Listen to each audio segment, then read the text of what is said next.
ഇറങ്ങണം മാനേജർ. അതാണ് പരിക്ക് പറ്റിയ ആൾക്ക് 5 പൈസ കൊടുക്കില്ലെന്ന് പറയുന്ന കോൺട്രാക്ടർ. അതെ, ഞാൻ സംസാരിച്ച പ്രശ്നമാവും. എന്ത് പ്രശ്നം? സമരം ചർച്ച ചെയ്ത് പരിഹരിക്കാന്ന് പറഞ്ഞില്ലേ ഇങ്ങോട്ട് വന്നത്? ഞാൻ അയാളെ ഇങ്ങോട്ട് പറഞ്ഞു വിടാം. അതെ, ഞാൻ സത്യം പറയാം. പോയോ?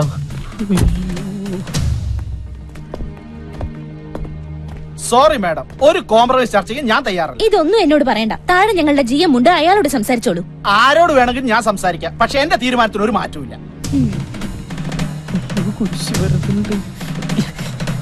അപ്പം പറഞ്ഞതങ്ങനെ കേട്ടാ മതി. കിടന്ന്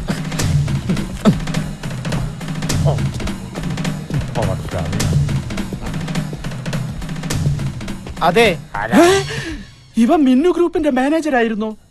അപ്പോ അന്ന് പണിയിലെ കൃത്രിമം കണ്ടുപിടിക്കാൻ വേഷം മാറി വന്നതായിരുന്നു അല്ലേ സാർ? അന്ന് എനിക്ക് ആളെ അറിയില്ലായിരുന്നു. ഒരു ജനറൽ മാനേജർ ഒരിക്കലും ഒരു സാധാ ലേബർ വേഷത്തിൽ വരുമെന്ന് ഈ ഭൂമി മലയാളത്തിൽ ഒരു കോൺട്രാക്ടറും പ്രതീക്ഷിക്കില്ല. അതാണ് ആന്റണി ആദ്യത്തെ സാർ, സിമെന്റിലൊന്നും ഒരു കുറവ് വരുത്തിയിട്ടില്ല. പിന്നെ എന്തിനാണ് താൻ കുറവ് വരുത്തിയിട്ടുള്ളത്? അത് മണലിന്റെ ഡിമാൻഡ് കാരണം ചെറിയൊരളവിൽ പൊടിമണ്ണ് ചേർക്കേണ്ടി വന്നിട്ടുണ്ട്. സാർ, അത് മേഡത്തിന്റെ അടുത്ത് കംപ്ലൈന്റ് ചെയ്യരുത്. മേഡത്തിന്റെ സ്വഭാവം സാറിന് അറിയാലോ. അതിലും മോശമാണ് എന്റെ സ്വഭാവം. സാറിന് അറിയാലോ തൊഴിലാളിക്ക് എങ്ങനെയാണ് അപകടം സംഭവിച്ചതെന്ന്. അറിയാം, എല്ലാം എനിക്കറിയാം. തന്റെ ഓരോ നീക്കങ്ങളും കെട്ടിടത്തിന്റെ മുകളിൽ നിന്ന് ഞാൻ വാച്ച് ചെയ്തുകൊണ്ടിരിക്കുകയാണ്. അന്ന് ഞാൻ അങ്ങനെ ചെയ്തില്ലായിരുന്നെങ്കിൽ സിമന്റിലും മണലിലും കൃത്രിമം കാണിച്ച് താൻ ഈ ഫ്ളാറ്റിന്റെ പണി തീർത്തേനെ. പക്ഷെ അങ്ങനെ തീർത്തിരുന്നെങ്കിൽ ഇവിടെ താമസിക്കേണ്ടിയിരുന്നവരുടെ പണിയും താൻ തീർത്തേനെ. ഒരുപാട് പേരുടെ ജീവൻ രക്ഷിക്കാൻ എനിക്കെന്ന് അങ്ങനെയൊക്കെ കാട്ടിക്കൂട്ടേണ്ടി വന്നു. സാർ, ഒന്ന് മിന്നുമേട് അറിയരുത്. തൊഴിലാളിക്കുള്ള നഷ്ടപരിഹാരം മുഴുവനും ഞാൻ കൊടുത്തോളാം. സമരം ഇപ്പൊ തന്നെ അവസാനിപ്പിച്ചേക്കാം. അതെ സാർ. കൈ പിൻവലിക്കൂ. ഇത് താനെന്ന് എന്നെ തെറി വിളിച്ചതിനും പിടിച്ച് തല്ലിയതിനും, ഇത് സിമന്റിലും മണലിലും കൃത്രിമം കാണിച്ചതിന്. ഇതെന്തിനാണ് സാർ? ഇത് താൻ ഇനി കൃത്രിമം കാണിക്കാതെ ഉണ്ടോ സാർ? തൽക്കാലത്തേക്കില്ല. ഇനി ഈ സ്ഥാപനത്തിന്റെ ഭാഗത്ത് നിന്ന് 5ന്റെ ചില്ലിക്കാശ് തനിക്ക് കിട്ടില്ല. മനസ്സിലായോ? വേണ്ട സാർ, എല്ലാം ഞാൻ ഏറ്റു. സാർ വണ്ടിയിലേക്ക് കയറിയാട്ടെ. ഓക്കെ, മാഡത്തിന് ഡോർ തുറന്നു കൊടുക്കൂ. സാർ, കണ്ണട. സോറി, കയറിക്കോളൂ മാഡം. ഉപ്പ് എല്ലാം അതിലുണ്ട് കേട്ടോ. ആവശ്യമുള്ളവരെ ഉപ്പെടുത്തിടണേ. അയ്യോ, ഇത് നമ്മുടെ വീട്ടിലെ വണ്ടിയാണല്ലോ. ഡ്രൈവർ വണ്ടി എടുത്തു. ഒരു കാര്യം പറഞ്ഞോട്ട് ഞാനിവിടെ ഒരു വല്ലാത്ത അവസ്ഥയിലാണ്. നിർത്താൻ.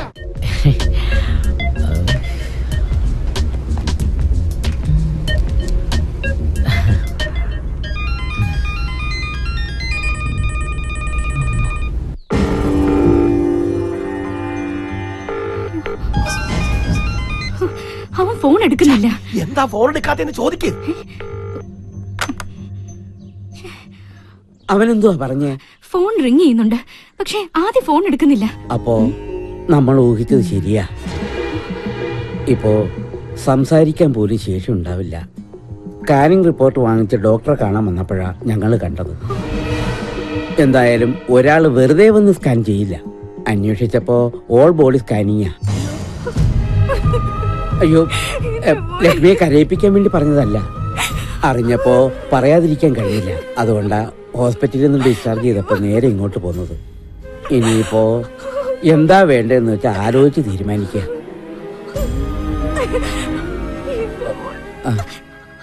കാശിന് എന്തെങ്കിലും ആവശ്യമുണ്ടെങ്കിൽ ചോദിക്കാൻ മടിക്കണം.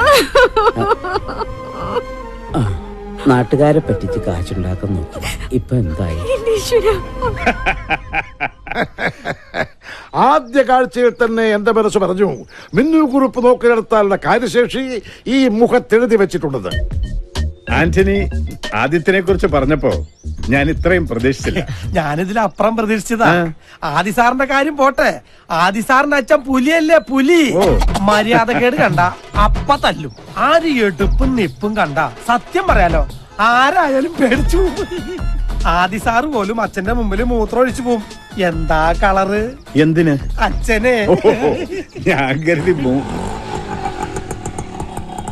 എന്നൊന്നും ചെയ്യില്ല, ഞാൻ അരി എടുത്തില്ല. വീടെത്തിയാട്ടാ. വീടെത്തിയ പല്ലു ഒരാളായി.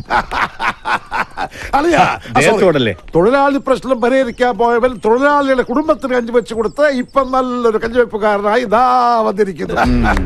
കൊള്ളാം. നുണയാണ് നുണ. കള്ളത്തരം പറയരുത്. നീ കഞ്ഞി വെച്ച് കൊടുത്തില്ലേ? അത് പിന്നെ 10-25 പേർ ചേർന്ന് ഇത്രയും നീളമുള്ള കത്തി എടുത്ത് തൊണ്ടക്കുഴിയിൽ വെച്ചിട്ട് വയ്ക്കണ കഞ്ഞി എന്ന് പറഞ്ഞാൽ ആരായാലും കഞ്ഞി വെച്ച് പോവും. അമ്മാവനായിരുന്നെങ്കിൽ പയറും ചമ്മന്തിയും വരെ വെച്ചേനെ. എടാ കഞ്ഞി, നീ ഏതായാലും വെച്ച് കൊടുത്തില്ലേ, ഇനി നീ ആ ജോലി തന്നെ ഞങ്ങൾക്ക് ചെയ്തോടാ. സർ ഞാനൊന്ന് ഓഫീസിലേക്ക്. ചെല്ല. ഡ്രൈവർ വണ്ടിയെട്. പാൻ സദ്യടാ. ഈ പാന്റൊക്കെ എന്നാ അമ്മാവ ഉണ്ടായത്?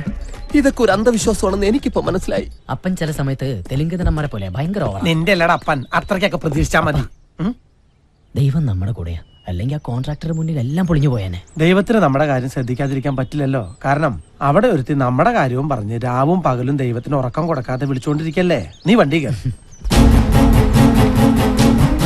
എന്റെ അമ്മ. എന്താപ്പാ? നിന്റെ അമ്മ. എന്റെ അമ്മ.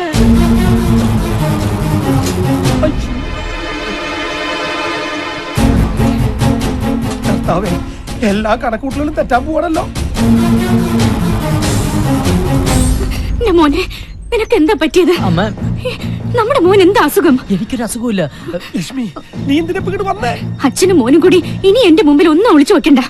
എല്ലാം ചെറിയച്ഛൻ പറഞ്ഞു. അയ്യോ, ചെറിയാച്ചൻ കണ്ടു എന്നുള്ളത് ശരിയാ, പക്ഷെ എനിക്കൊരു അസുഖമില്ല. എല്ലാം ഇവിടെ പിടിച്ചേക്കാൻ വേണ്ടിയാ. അപ്പൊ ഒന്ന് പറ. ലക്ഷ്മി, എല്ലാ കാര്യങ്ങളും വിശദമായിട്ട് പറയാം. ഇപ്പൊ തൽക്കാലം നിങ്ങൾ പോ.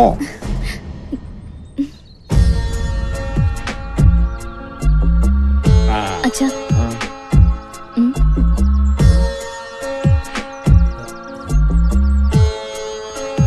ആന്റണി, അതാരാ? അത് സാറേ, ഇവിടെ അടുക്കള ജോലിക്ക് ആളെ വേണമെന്ന് ചോദിക്കാൻ വന്നതാ.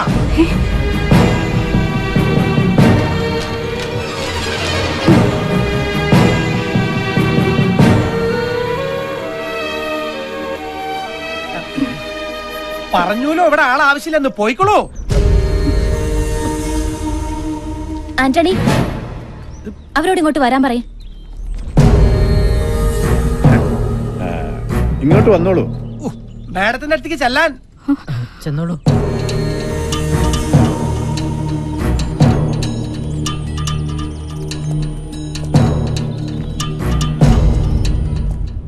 ഇവരെ നിങ്ങൾക്ക് മുമ്പ് പരിചയമുണ്ടോ? എനിക്കറിയാം സർ, ഇവരെന്റെ വാലിക്കാരിയാ. കോവിലകത്ത് കുറച്ചാൾ അടുക്കളപ്പണിക്ക് ഉണ്ടായിരുന്നേ, ആ പരിചയത്തിൽ വന്നതാ. ഇവിടെ അടുക്കളപ്പണിക്ക് ആളാവശ്യമുണ്ടോന്ന് അറിയാൻ. പാവങ്ങള് ആദ്യത്തിനെ വന്ന് കണ്ടാൽ വല്ല ജോലിയും കിട്ടുമെന്ന് കരുതി വന്നതായിരിക്കും മോളെ. ഏയ്, അതിപ്പോ ഇവിടെ അല്ലെങ്കിൽ മറ്റെവിടെയെങ്കിലും കിട്ടില്ലോ. ഇവിടെ ഇപ്പൊ അടുക്കളയിൽ ആവശ്യത്തിന് ആളുണ്ടല്ലോ. ഏതായാലും ഇവിടെ വരെ വന്നതല്ലേ, തൽക്കാലം ഇവിടെ നിൽക്കട്ടെ. പിന്നാമ്പുറത്തേക്ക് ചെന്നോളൂ.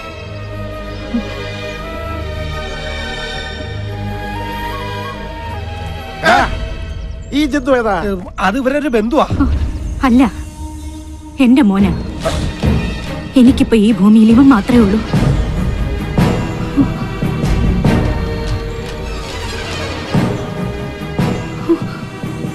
മോനെ പോലെയാ. എന്താ മോന്റെ പേര്? ഊമയാ. എന്നാ നിനക്ക് നേരത്തെ പറഞ്ഞുകൂടായിരുന്നാടാ? ഡാടാ, വാ മോളെ. ഏത് കോലത്തും കാണുമല്ലോ ഒരു മന്ദബുദ്ധി. അതെ അതെ അതെ. അതേടാ, ഇവൻ അവിടുത്തെ മഞ്ജുകുമാരനാ. മഞ്ജു, നീ ഈ പൊട്ടലെ അടുക്കളക്കകത്ത് കൂട്ടിക്കൊണ്ടു എന്തെങ്കിലും തിന്നാൻ കൊടുക്കും. അതെ, നീ പൊട്ടനാണെന്ന് കരുതിയിട്ട് മിണ്ടാതൊന്നും ഇരിക്കണ്ട. നിനക്ക് എന്ത് വേണം എന്നോട് വാതുറന്ന് പറയാം. പോണത് കണ്ടില്ലേ, എന്തൊരൈക്യം. ചേരേണ്ടതേ ചേരൂ. നീ മൂക്ക് മുട്ട തിന്നിട്ട് പൂമുഖത്തേക്ക് വരണം. ഒരുപാട് ജോലികൾ ചെയ്തു തീർക്കാനുണ്ട്.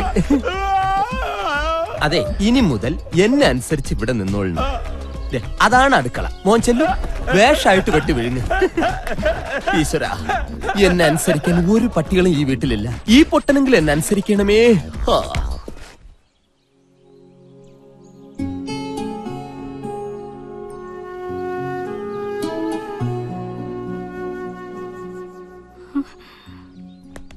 എന്തോ ആലോചിച്ചോണ്ട് നിക്കുവാ. അതെ, ഈ പാത്രങ്ങളൊക്കെ ഒന്ന് കഴുകി വെച്ചു എന്ന് വിചാരിച്ചേ കയ്യിലെ വളയൊന്നും ഊരി പോകത്തില്ല. അയ്യടാ, വന്നിരിക്കുന്നു.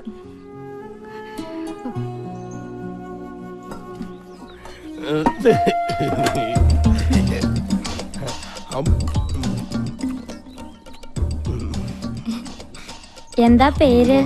അവൻ പൊട്ടനാ. അയ്യേ, പൊട്ടനാ? എന്തത്? ആനൂട്ടോ? ലക്ഷ്മി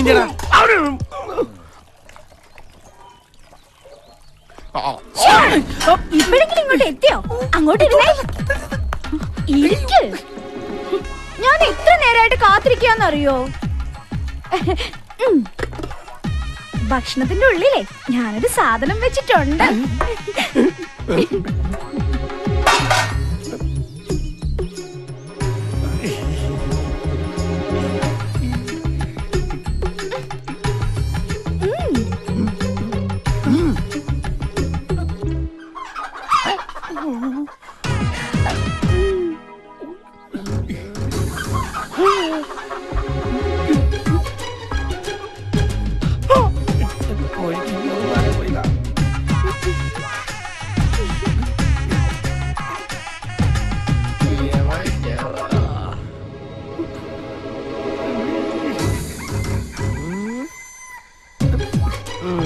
ഇതിനാരാടെ ഇരിക്കുക? ഒന്നും പറയണ്ട, ഇവിടെ ഇരുന്ന് എല്ലാം കഴിച്ചിട്ട് പോയാ മതി. ദേ 2 ദിവസമായിട്ടേ ഭക്ഷണം തീരെ കഴിക്കണില്ല. ഞാനിതൊന്നും അറിയുന്നില്ലെന്നാ. വേണ്ട വേണ്ട വേണ്ട, ഇരുന്നോ കഴിച്ചിട്ട് എഴുന്നേറ്റാ മതി. ആദിത്യ, ഇത് വെറും കോഴിമുട്ടകളല്ല, അനുരാഗ മുട്ടകളാണ്. ദൈവത്താണ് ഈ മുട്ടയൊന്നും. ആന്റണി ഇട്ടതല്ലെന്നറിയാം. ആദിത്യ, 2 പേർക്കും ഇഷ്ടമാണെങ്കിൽ നമുക്കിതങ്ങ് നടത്തി കൊടുക്കാം അല്ലേ?